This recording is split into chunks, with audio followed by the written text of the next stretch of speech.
S Korpostartom želimo spodbuditi velike podjetja in pa male inovativne ekipe, da se povežejo, da vsak da svoje vire, svoje kompetence, svoja znanja v skupne poskuse, ustvariti neke nove podjetja, nove ideje, nove priložnosti, ustvariti enostaven več produktov, več storitev za različne trge. Če se združijo, potem lahko naredijo več, kot mogoče lahko naredi vsak posebej. Vsak da tisto, kar ima najboljše.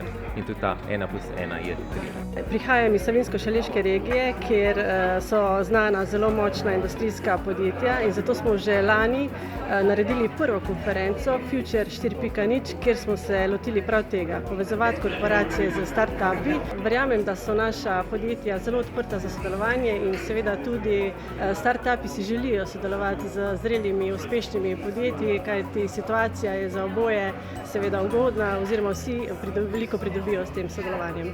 Gospodarska zbornica Slovenije želi postati eden izmed glavnih povezovalcev inovacijskega ekosistema v Sloveniji in start-upi, tako kot start-upi kot korporacije, so eni izmed ključnih deležnikov v tem ekosistemu in danes smo lahko bili priča dobrim primerom tako iz tujine kot iz Slovenije, ki so se predstavljali na današnjem dogodku. I think the first and probably one of the most important things is for the two entities to understand why they want to partner. Why do they want to be in this partnership? The startup needs to understand that if they need to get paid, maybe the paid partnership will be better. If they need access to certain resources, then they should ask for that. And for the corporate partner, do they have an innovation strategy? And is that particular partnership going to move the agenda forward in terms of that innovation strategy?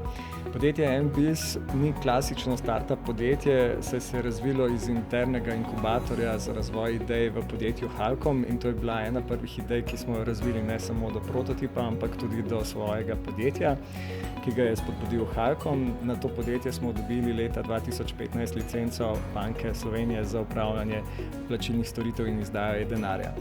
In v začetnih letih, ko obstaja bil en zaposlen pa 5 študentov, smo preko slej ugotovili, da moramo na eni strani graditi na bazi uporabnikov, na drugi strani na bazi prodajnih mest. In prišli smo do neke točke, ko smo ugotovili, da sami v taki obstoječi organizaciji ne zmoremo na način, kot smo si zastavili.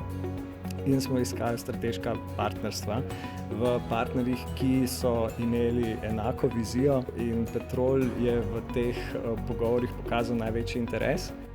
Jaz mislim, da glavni cilj mora biti pač vrednost za oboje.